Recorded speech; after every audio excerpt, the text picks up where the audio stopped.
Hi, everybody. Welcome back from lunch. I've got a perfect session for you for after lunch. Perfect. I'm going to see how many people can go to sleep. Who doesn't love talking about standards, right? How fun are standards? Boring. Even Obama looks bored about standards. He's never bored. So we're going to talk a little bit about data standardization, some of the tools and some of the registers. And the main reason for going through this, it's going to help guide the work that we're doing after the afternoon tea break, where we start to look at your roadmap in more detail. This might give you some guidance that you can use for that process this afternoon. All right, so bear with me.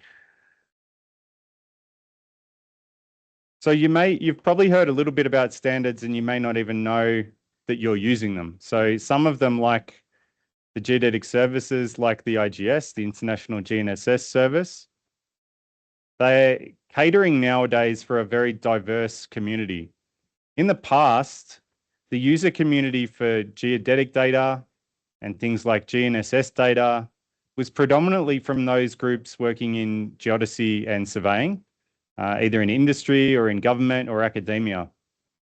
But more recently, there's a real widespread change, I'm sure you'd agree, that across society, people are using things like GPS all the time. So they don't even know they're reliant on some of these standards that are in the background.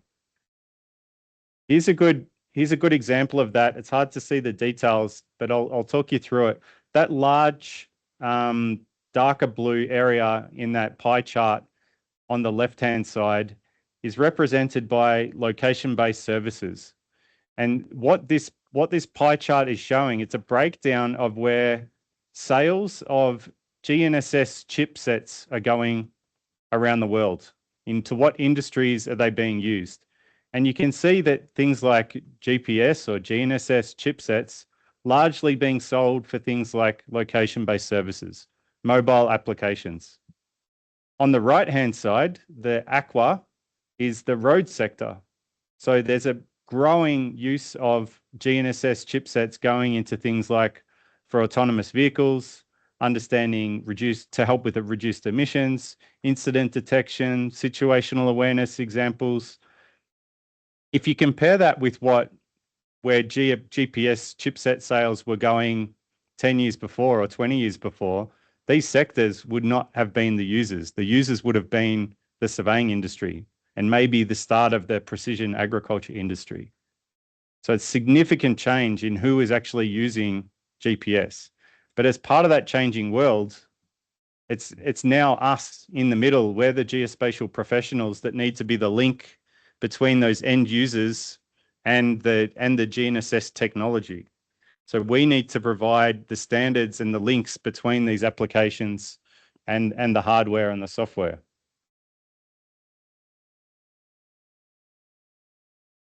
So why do we need the standards for geodesy? Well, I think as you can take from what I've just said, all those applications I'm talking about are largely being done in this space segment and the user segment on the right-hand side of this supply chain. But all the data that's feeding into those user groups is being done by us. We're the groups on the left-hand side. We're the groups who run the observatories or collect geodetic data. We analyze geodetic data. We create geodetic products, and all of that information is used in the space segment and maybe even the user segment on the ground. So we need to be doing things efficiently and reliably and accurately because we have all these satellite users at the end who expect that their information is going to be accurate and reliable. So in understanding this, we did an assessment a little while ago to try and understand what is the type of data and metadata that the users need.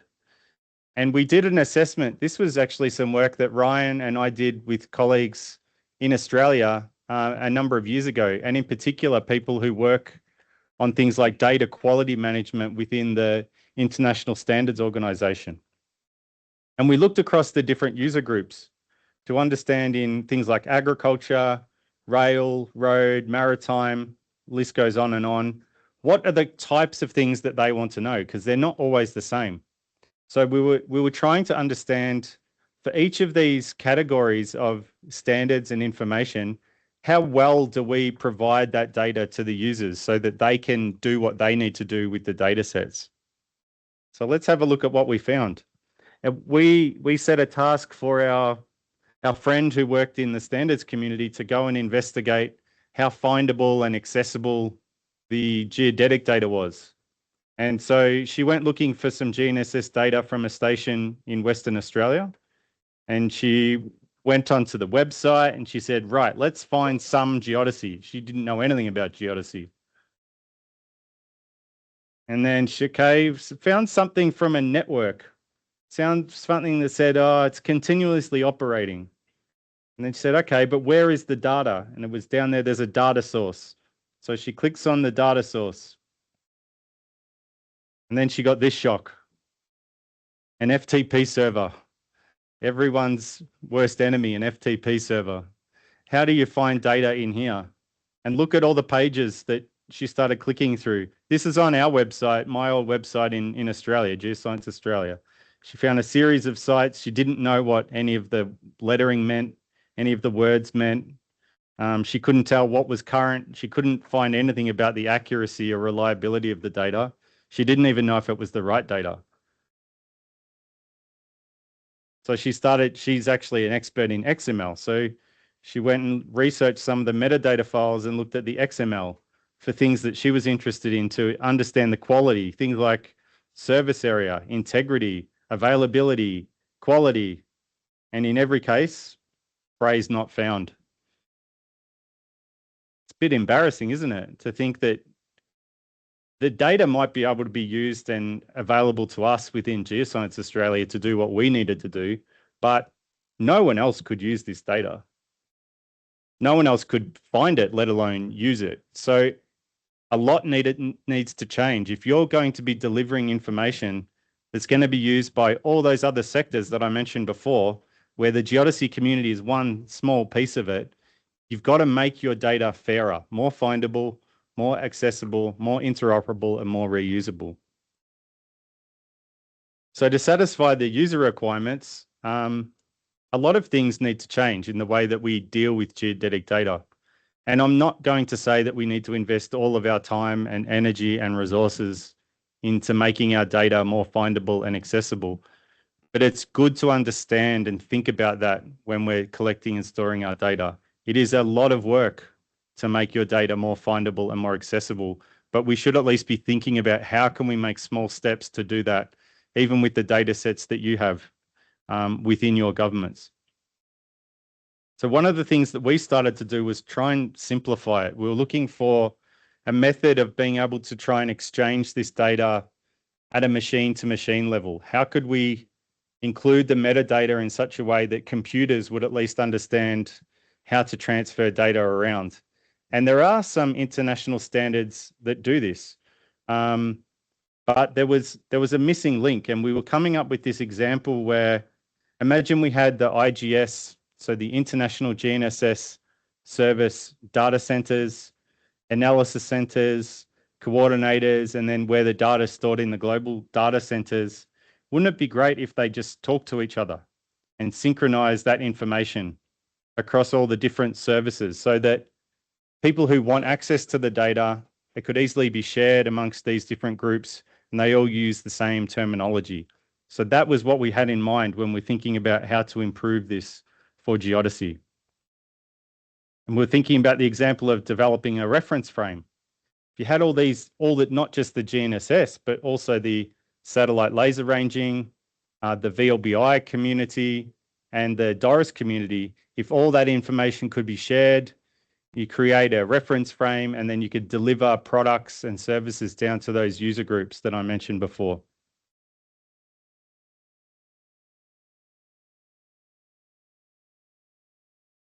So what we did, we started working on this idea of Geodesy ML. And that ML means markup language, which is how they store and record the data in a database and how that can be shared. And it was a solution that we're looking at to try and do things a little more efficiently. And what it does, it adds on things called the geography markup language, which is already one that exists within the standards community. And it does a lot of things really well. It's accepted by the International Standards Organization, ISO, and it includes some things like the geometry, coordinate reference systems, timing, but it doesn't include some more detailed examples of what we need for geodesy. So it can't describe everything about a GNSS site or a VLBI station, for example. And what we needed was something to record information about the antennas, receivers, cables, what type of adjustment you did with your data. So Geodesy ML allows you to extend on top of GML. So if the geography markup language already does what you want, that's great. But if it doesn't have the information or the metadata field that you need, you can use Geodesy ML to include that type of information. So I like this quote. Some of you might have heard it from Isaac Newton. If I have seen further than others, it is by standing on the shoulders of giants. And that's kind of what we're doing. We're not trying to start something new. We're building on things that have been done very well in the past. That was the point of what Geodesy ML was designed to do. And as I said, it's done at the machine-to-machine level. And this was a collaboration from many people across the governments of Australia and New Zealand. So this is now currently available. And here's a sort of a diagram that shows how you're building on the information that already exists. So you've got a well-recognized system with ISO. You've got ISO standards that are already in place. But where those standards don't deliver what you need, you can add on or bolt on underneath the use of Geodesy ML to try and address your metadata requirements. And what this means was that if you have all these different data centers or data centers around the world, all the acronyms on the left-hand side, they're different data centers that store geodetic data around the world. And all the different symbols there represent maybe how they store data or what they call certain sites. So they might call it a GPS site, or they might call it a GNSS station. Each one might call it something different, and that's why they got different colors and different shapes. But then you go through this mapping process where you come up with a standardized definition in Geodesy ML, and you can continue to call it what you want in your database, but you say, you explain what that maps to in Geodesy ML language. So you might use the standardized line of GNSS site. And then in your local database, you say GPS station equals GNSS site. And then everyone standardizes the way that that information can then be propagated out to the user community on the right-hand side. So this is available again in GitHub. We've been talking a little bit about that over today.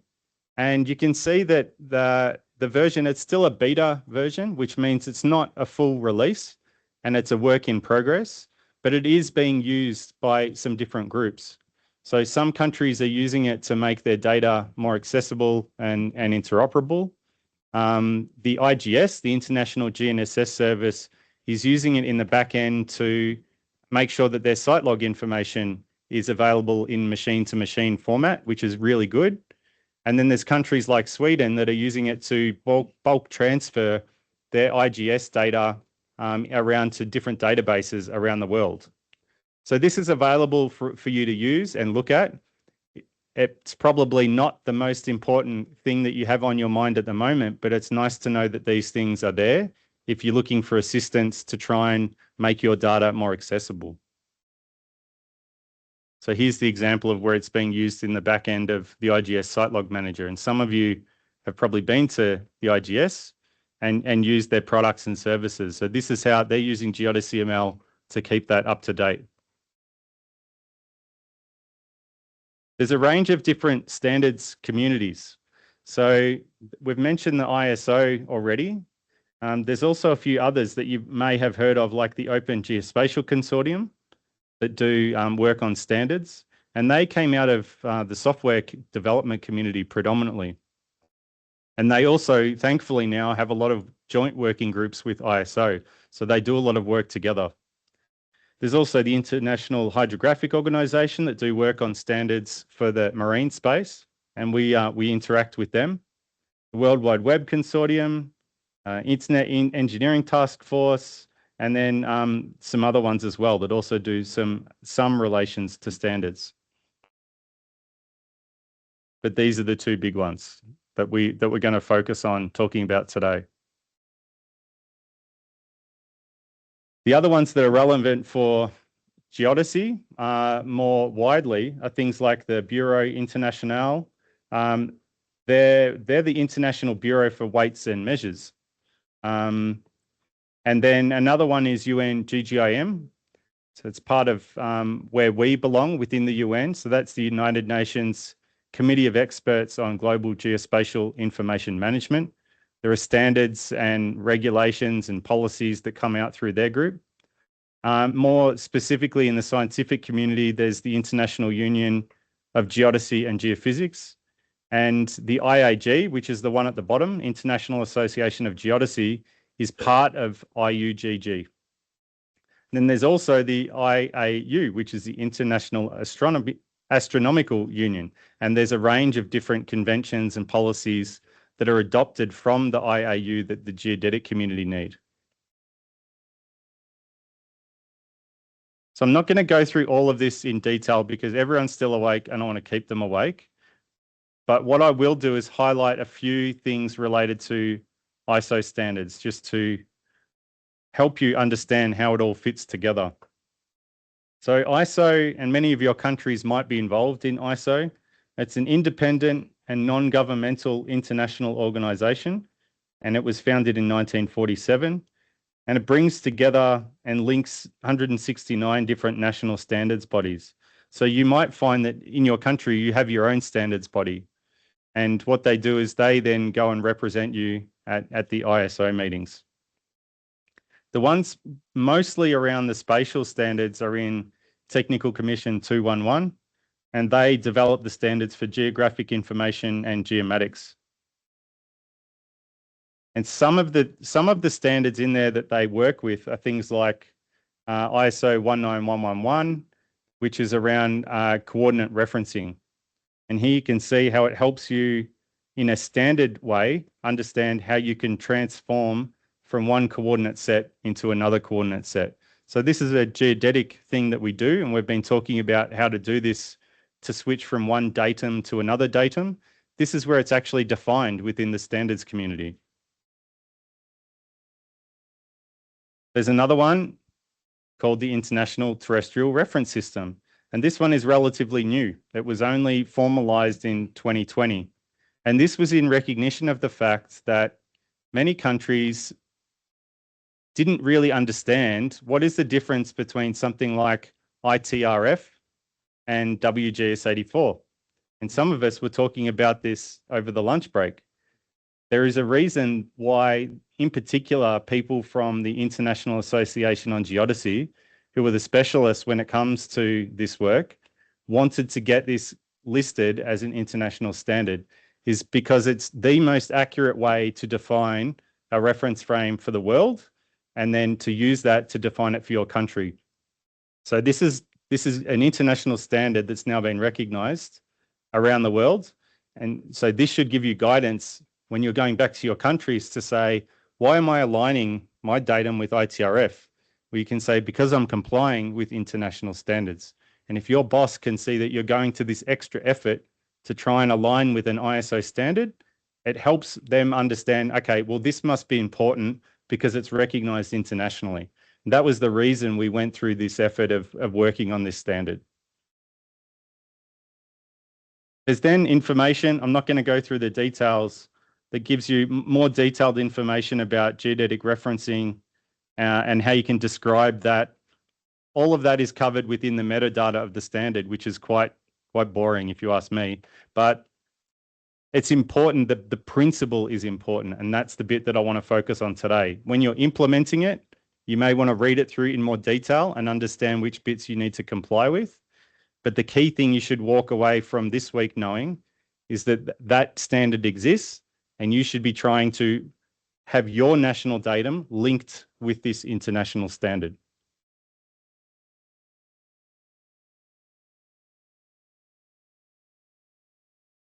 I'm going to jump over some of this because it really gets into the details and it's there for you to read later on. It's not very exciting for me to go through now. I will, however, draw your attention to this other one. This is the one ISO 19127. So this is the standard for the Geodetic Register. And you may remember yesterday we were talking about the ISO Geodetic Register, and then there's other ones like the EPSG Geodetic Register. This one, you may recall that I explained, is the authoritative source for you as a country to define your datums and the transformations that you use and are nationally accepted. This would be the point of reference I would direct you to make sure that you have your national datums recognized in this register. You may go to EPSG and you'll find that against your country, there might already be a few datums listed there. You might have 50 datums listed against your country and you didn't even know that they existed. It's because within EPSG, those standards can be entered by anybody. And in some cases, that's done because an industry or a company, let's say it's a mining company, comes in and they need to set up a reference framework to go and do the mining that they need to do in a particular area.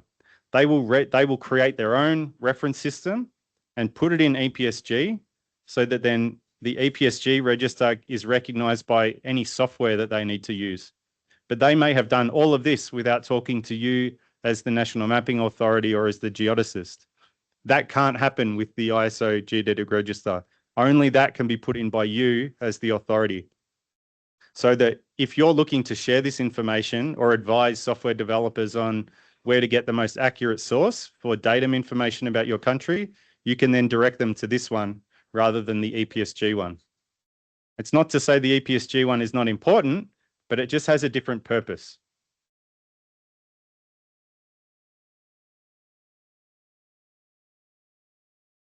So here's an example, just on the right-hand side, you can see the types of information that you can store within the Geodetic Register.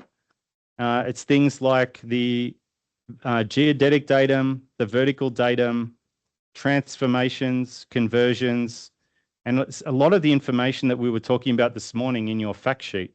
So as you collect that information, you may want to consider having that information entered into the Geodetic Registry. And this is managed and organized by people who are working within the International Association of Geodesy. So they are technical specialists and they can guide you through the process of getting this information entered into the system. And also, if you need help or connections, please get in touch with me. I can also assist you to get the information entered into the Geodetic Registry.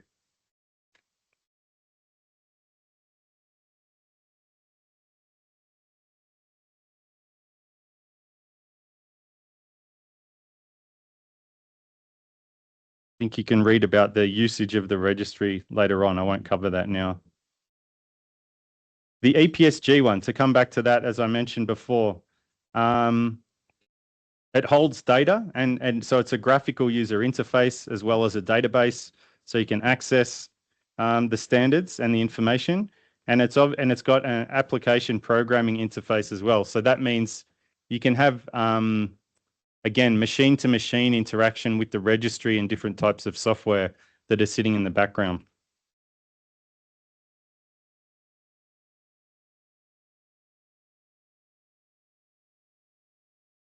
So let's look at some of the benefits and some of the deficits of going through this standardization process. The benefits are that they're globally recognized, which is really useful. That means you're compliant with regulations. You enhance operational efficiency. You can reduce things like operating costs and risks. You can improve geodetic products and service quality. You can enhance system capabilities with other sectors, improving data discoverability, and enhancing system sustainability. So if you're talking to your boss about why you're going through this work, there's some of the benefits that you can point to.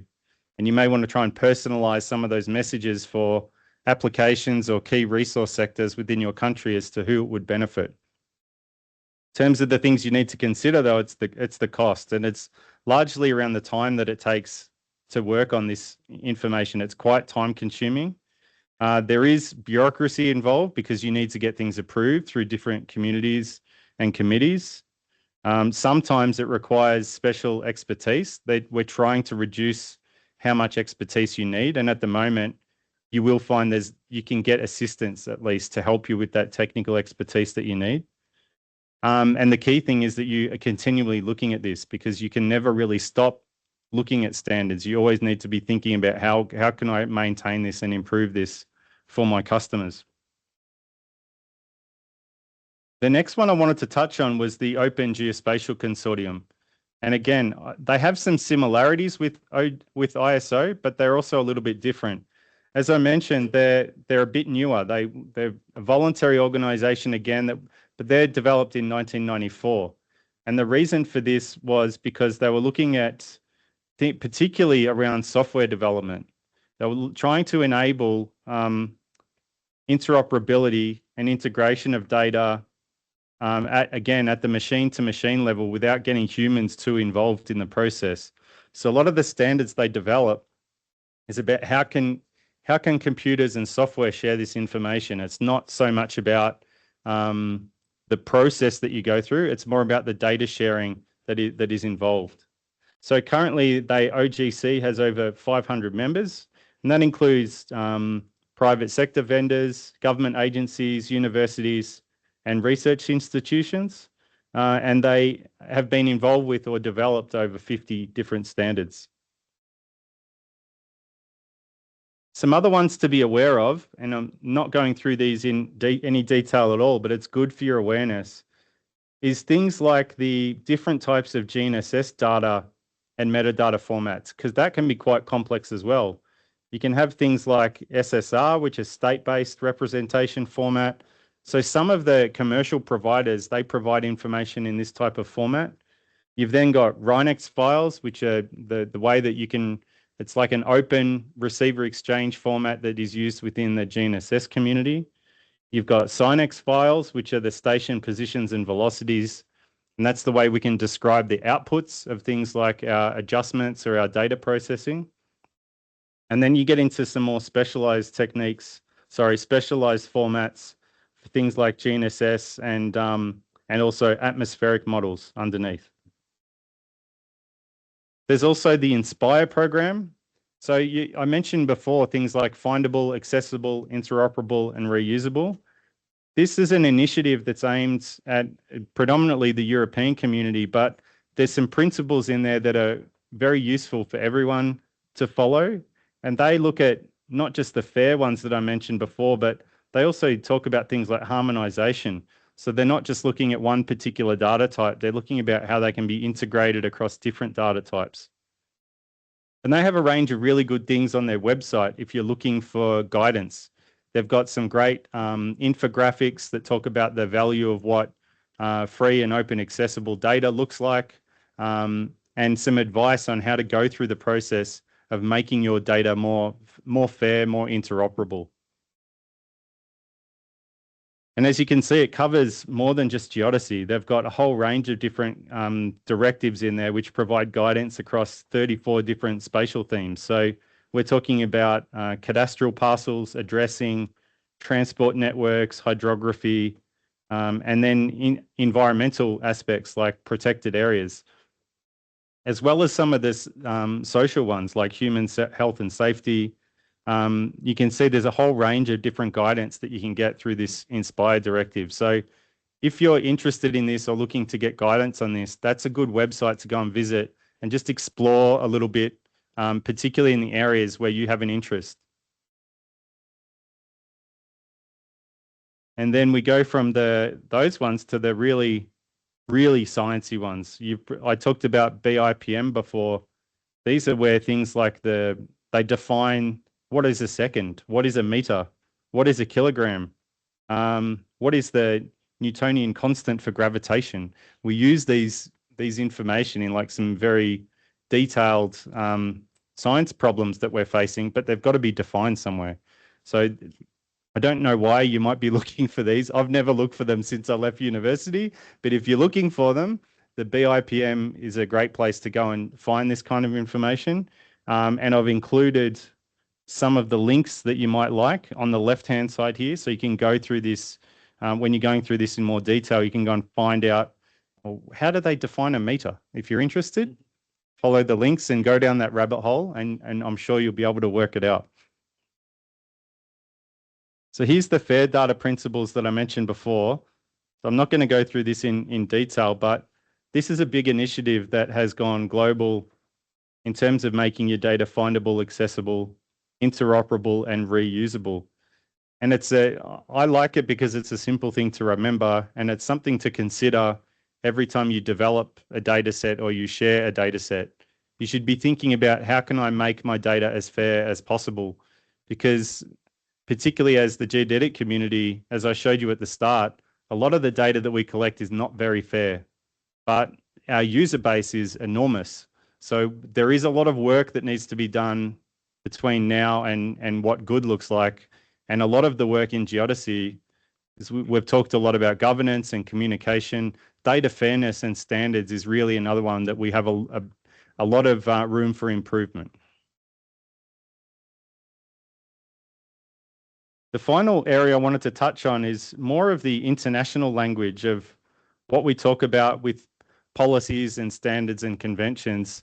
They talk about resolutions and conventions within the United Nations and also within international organizations. So you'll remember that we talked about the General Assembly resolution within the UN in 2015 on a sustainable global geodetic reference frame. That was a resolution. So a resolution refers to a written document, and it's really a decision that's adopted by the member states, and it includes information about what we're actually referring to in a number of different clauses. A convention is something that's a bit more binding normally, and a convention will often come with a requirement for countries to putting in resourcing to make contributions to try and resolve problems. And so what we lack in the geodetic community is that we have the resolution, but the resolution's non-binding and has no resourcing commitments associated with it. What we don't have is something like a convention that requires member states to make contributions to a common problem. An area that we are looking at trying to mirror some of our work on is the World Meteorological Organization. And they have a convention or a treaty that they sit under. And that means that member states make financial commitments, and those finances can then be used for global good. So it doesn't mean that the money that you're putting in from country A is going to end up in country A, but it's going to the global good to sustain climate modeling, weather observations around the world. So we've explored the standardization practices throughout data lifecycle in Geodesy. And you can see there's a whole range of different ISO standards there. And we've seen the types of OGC standards and their compatibility. We looked at the international system of units, SI units. That's like the meter and the second, and the gravitational constants, resolutions and conventions, FAIR principles for data management. And you can see that there's a lot to take on. I was talking with some colleagues at lunch today, and in their experience, in some cases, they might work with one particular standard to do one job. And in many cases, most people don't even read that particular standard. They might use reference material or a policy or a work program that you follow that adheres to an ISO standard. And it might normally just be one ISO standard on doing things the right way. The problem we find with the geodetic community and why a lot of work hasn't been done is because there is so much that we deal with. We deal with so many different ISO standards, so many different software standards, FAIR data principles, UN policies and conventions. There's so much to take on, and we have to do this in addition to all of our other work in our day jobs. So it's not really a surprise that this is the thing that often gets left behind. It doesn't mean it's not important, but it means it's always seems to be a lower priority or something that we do only when we have to. But if we're looking to the users of the future who want this information, not just the data, but the metadata, so they're saying, can I trust it? How accurate is it? We need to get these standards work done correctly and more efficiently if we're going to make sure that our users can trust our data into the future. So there's a whole range of additional resources that I've got at the bottom of this. Please feel free to go through those if there's particular areas that you're interested in. There's pages of them here that my good colleague Luba in Australia put together. You'll have no shortage. If you're having trouble sleeping, this is a really good set of resources to go through, and I'm sure it'll help you count sheep. So we have about 20 minutes until our afternoon break. So I'm happy to stop there and take any comments or questions. Thank you very much.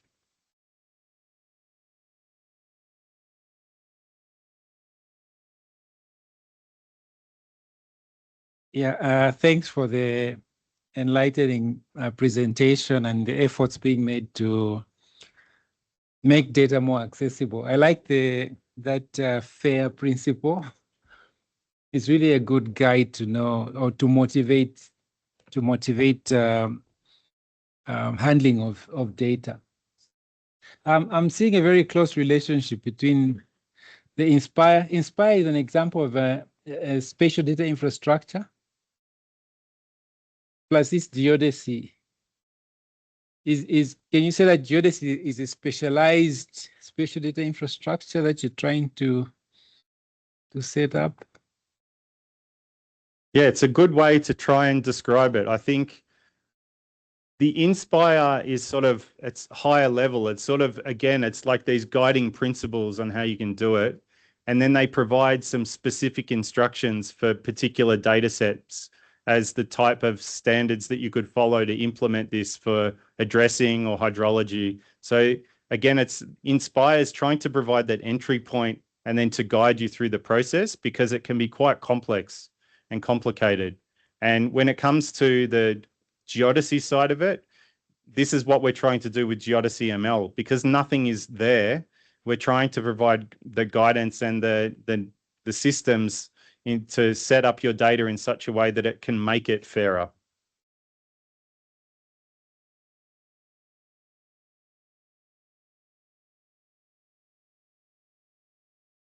Yeah, thank you.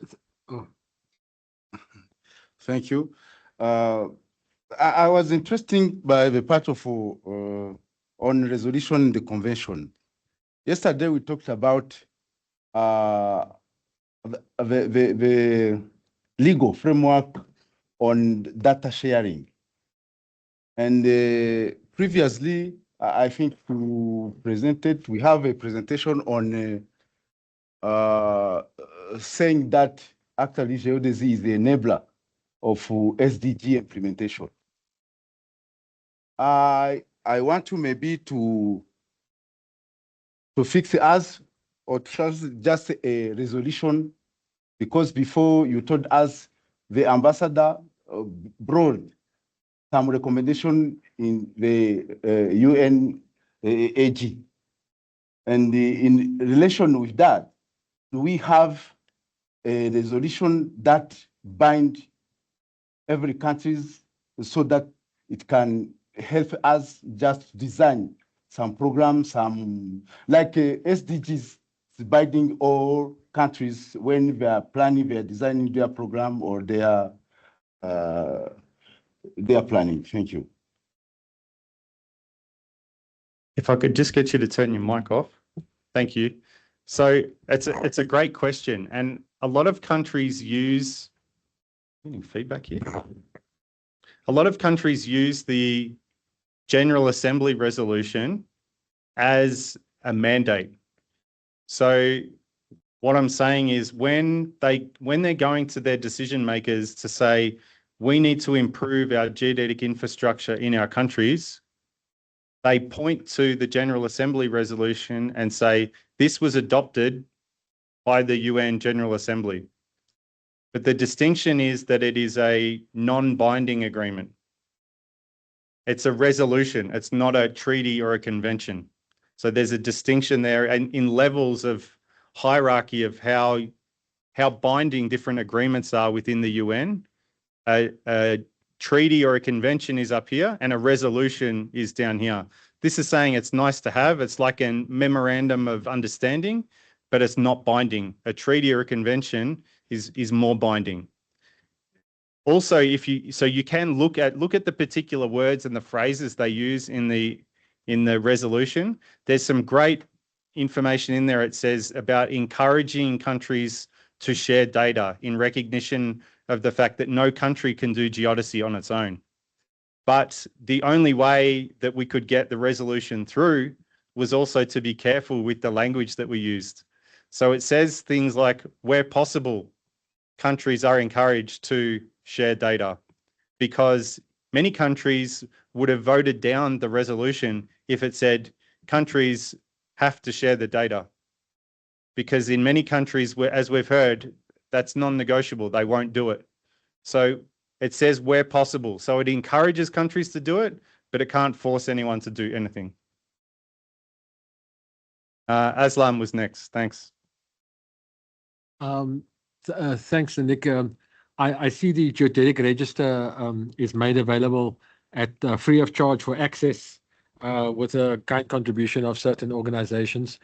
But what is the dependency or the reliance on the actual standard that you have to purchase for it to be effectively used? That's the one question. And if there is a dependency on the purchasing of standards, is there a possibility, like in South Africa, the ISO standard gets translated to a South African standard, and then we have a government agreement with our standards agency then to procure it on behalf of state that makes it accessible. And I know the access to ISO standards can be a serious impediment to its implementation. In fact, that is the biggest obstacle in the implementation of standards. And I just wondered whether that's even a remote possibility that the GGCE could possibly consider interfacing with ISO for official government use for world good, but I don't know if that's even remotely possible. Thanks. It's a good question. Yeah, the short answer is that even standards organizations need to be sustainable. Their business model is that they sell the standards, and in some cases it can be about $150 or more to get access to the standard. The issue is that you can't share that. So if I buy it, I can't share it with you. And so there is a restriction there. To cut a long story short, what we have done with the ISO Geodetic register, though, is that there are people and there is guidance that's made available freely. You don't need access to ISO standard 19127 in order to get your data into the registry. There's enough guidance and material that is provided by the control body. They'll send that out to you and then guide you through the process. So you don't need a copy of the standard, and you don't need to be an expert in standards to get your information in there. So thanks for asking, because I think it's a good question. Yeah. Sorry, just to add on to that, because I think it's quite an onerous process, and I think it's reassuring for us to know that guidance is there. And so because I think a lot of countries would want to embark on that. Thank you. Yeah, thank you. I think firstly, I must say that I'm not a campaigner for EPSG.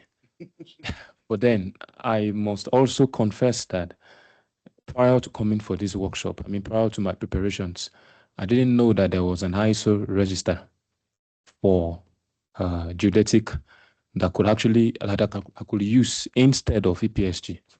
And why I'm saying that is because if you open most of the softwares, QGIS, ArcGIS, you can easily select and see the EPSG, and it makes it easy for the users to select the appropriate coordinate reference system they want to work in. Unlike the ISO that I've not found it on any of the softwares. So I think it's something that this forum or maybe the IAG or those who are campaigning for the ISO, call it 1927, have to actually look into the integration of this into GIS software. So it becomes easier, and of course it will even improve and let people see what Geodesy is to do. Yes, thank you. No, excellent point. Thank you for the comment. The really encouraging thing is that the person who is behind the EPSG register is a gentleman called Roger Lott, and Roger Lott is also on the control body for the ISO Geodetic register. Roger, he lives and breathes standards, right? And he's done it for the oil and gas companies for years and years and years. And that's why he set up the EPSG register. The great thing is that he's one of the people, along with people like Larry Hotham and Mike Kramer, that guide you through how to get your standards done correctly for ISO in the Geodetic register. Roger is one of the people who helps you. And then once you've done it, he will move that into EPSG. So, but while we are on a process of getting software companies to recognize that they should also use the Geodetic register, in the short term, we're just making sure that Roger is involved in both, so that once you're finished doing it for ISO, he can move it into EPSG and then you can use it in your software. Good question. Yes, Joseph. Just a rider to the issue of the standard. I'm a little bit curious. Now that we have the OGC and then we have the ISO, is it a choice for one to make? You decide which one you want to use, or so? I hope there's not confusion coming up with the OGC because from what I just saw is that the OGC appears to be more liberal. It appears to be more straightforward and more or less like free. And you know, as a human being, we like free things. So where do we go from here? Have you ever heard the expression, there's no such thing as a free lunch? So you get what you pay for sometimes.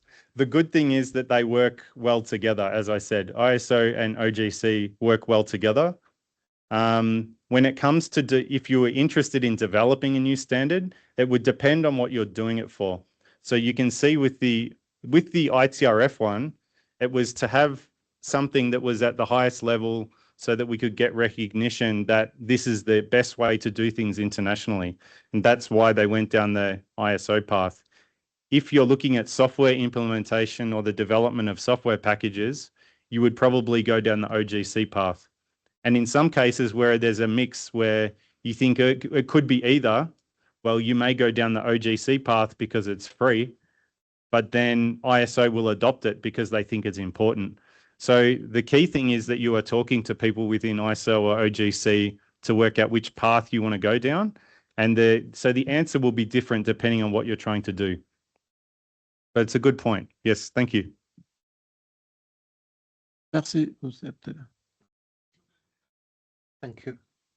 I'd like to know the level of interoperability between Geodesy ML and the others. For example, in the GIS system, we are supposed to use LADM. What is the level of interoperability? Because the trend for the countries like Senegal, we need to have a single system. So we need to guarantee interoperability of the system. So what is the degree of interoperability between these two systems? Excellent question. So when Geodesy ML has been developed, and as I said, it's still in development, consideration has been given to existing standards like LADM, because we know that land management data models already exist and we don't want to have a conflict. We also don't want to duplicate. So if LandDM does certain things already, we won't include that in Geodesy ML. We will let that one already do that work. So we're looking at just adding in additional parts to support the existing data models. We're not trying to duplicate them. Geodesy ML is still, as I said, in beta version. So it only is working effectively for GNSS and site log information at the moment. If further development is done, that's when we would get to making a closer connection with the land domain models. So there's a range of those that exist already, and we will not be duplicating effort against those.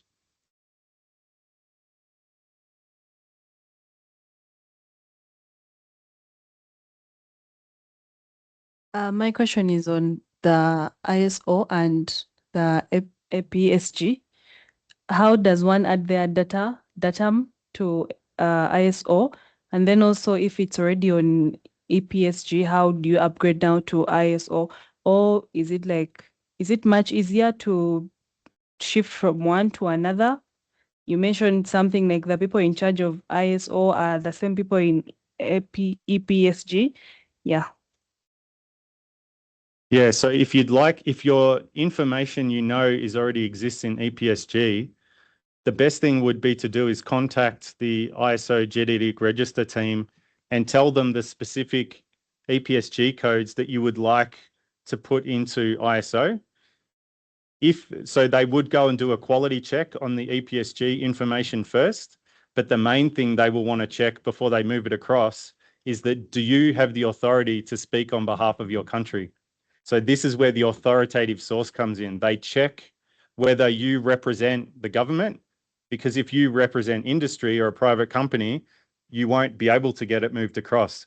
So the technical part is only one part of the thing that they will work through with you. But if the information is already captured in EPSG and you are from your government and you have the authority to do it, it's quite simple then for them to move it into ISO Geodetic Register. So that could be a process you might want to explore. I'd look at all the ones in EPSG that are listed against your country and then figure out which ones do we agree are the correct standards, and then we want to get those into the register. So if you need help with that, I can help put you in touch with the right people.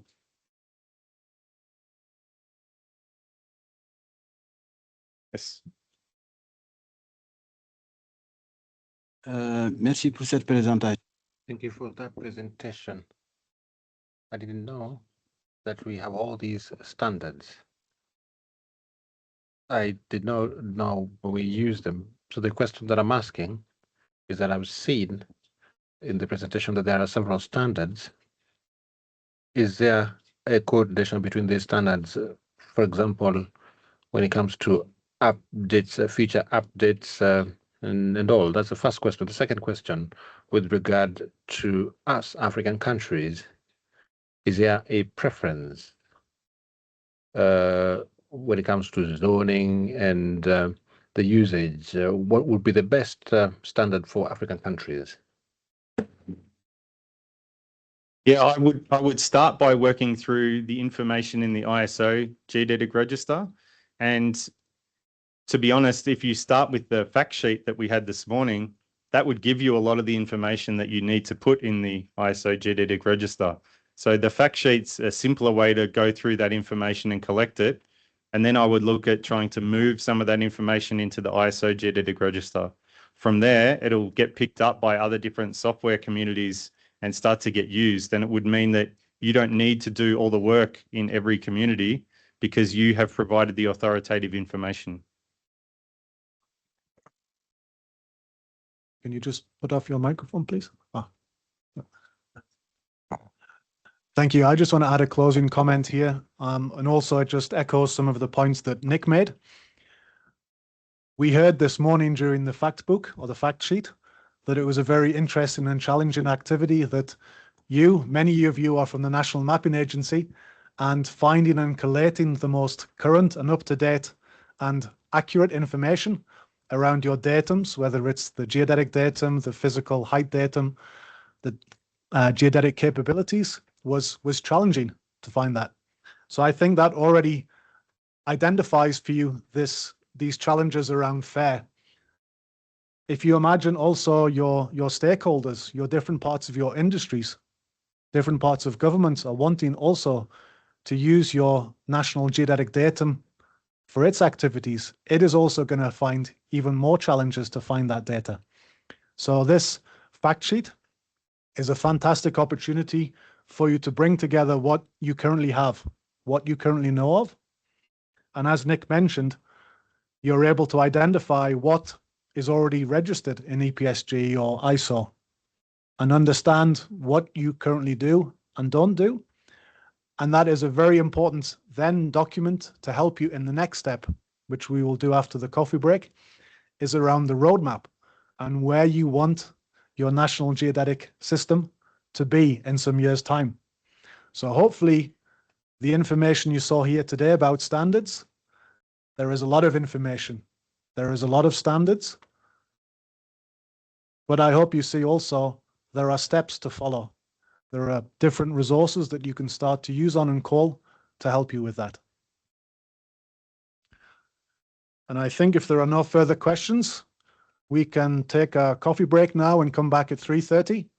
for the final 1.5 hour session on the roadmap. So thank you very much.